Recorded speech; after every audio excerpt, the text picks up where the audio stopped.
السلام علیکم، کیسے ہیں آپ سب؟ امید ہے کہ آپ سب خیریت سے ہوں گے اور آپ کی خیریت نیک مطلوب چاہتی ہوں۔ میں بھی آپ کی دعاؤں سے بالکل ٹھیک ٹھاک ہوں۔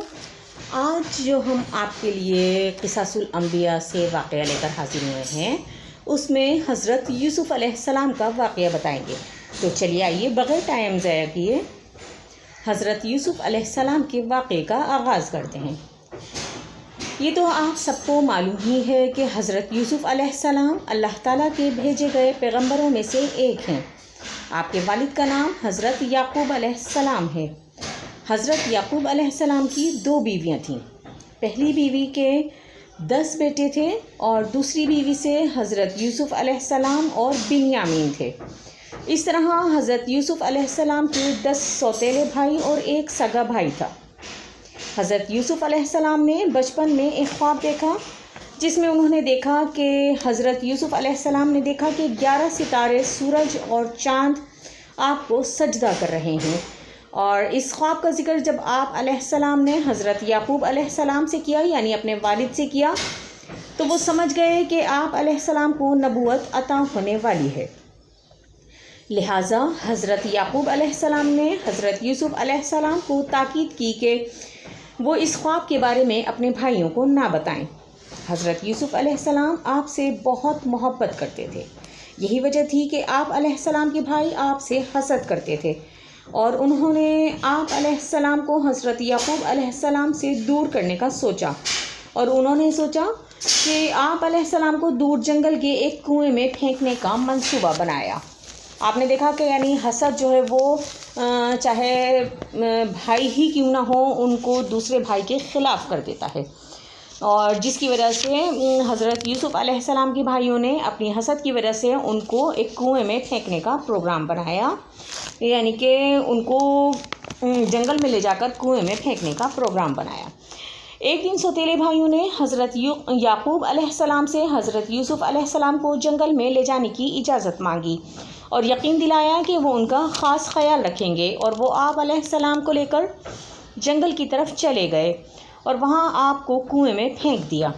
اللہ تعالیٰ نے آپ علیہ السلام کی مدد کے لیے حضرت جبرائیل علیہ السلام کو بھیجا، اور حضرت جبرائیل علیہ السلام نے آپ کو پانی سے نکال کر ایک پتھر پر بٹھا دیا۔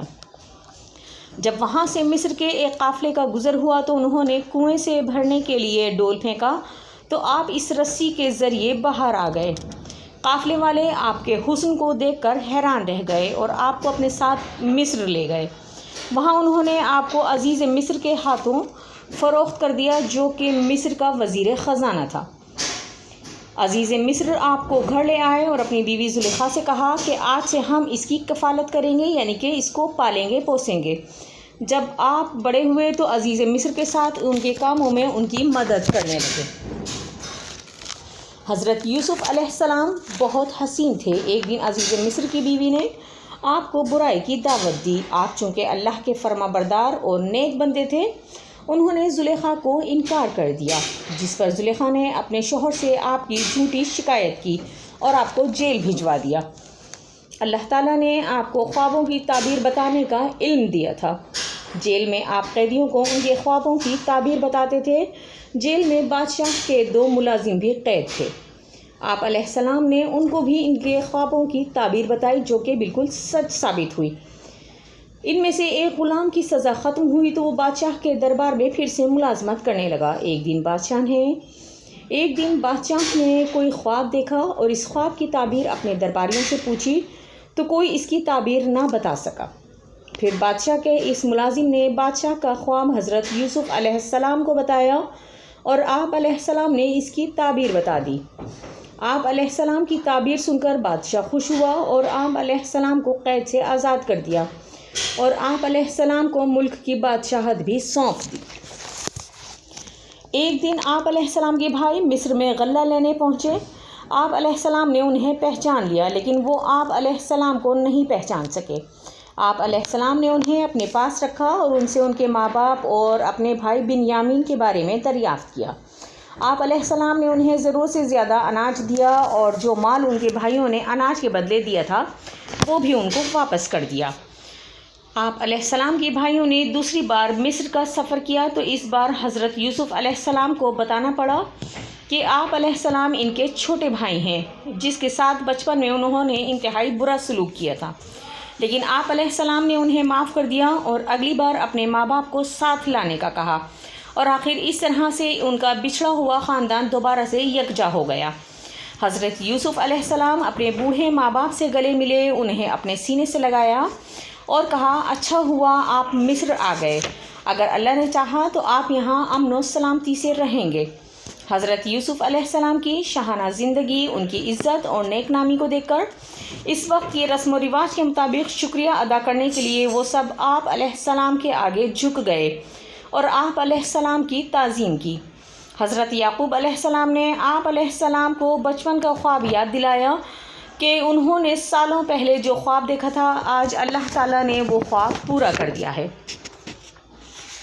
تو آپ نے دیکھا کہ حضرت یوسف علیہ السلام جو کہ اللہ کے نبی تھے، ان کے بھائی ان سے کتنی حسد کرتے تھے اور حسد کی وجہ سے ہی انہوں نے ان کو کنویں میں پھینک دیا، لیکن اللہ اپنے بندوں کی آزمائش لیتا ہے، اور جب اپنے بندوں کی آزمائش لیتا ہے، چاہے وہ اللہ تعالیٰ کے نبی ہوں یا بندے ہوں، جب اللہ تعالیٰ ان کی آزمائش لیتا ہے اور جب وہ آزمائش میں پورے اترتے ہیں تو کیا ہوتا ہے کہ اللہ تعالیٰ ان کو ان کی سوچ سے بڑھ کر انعامات سے نوازتے ہیں۔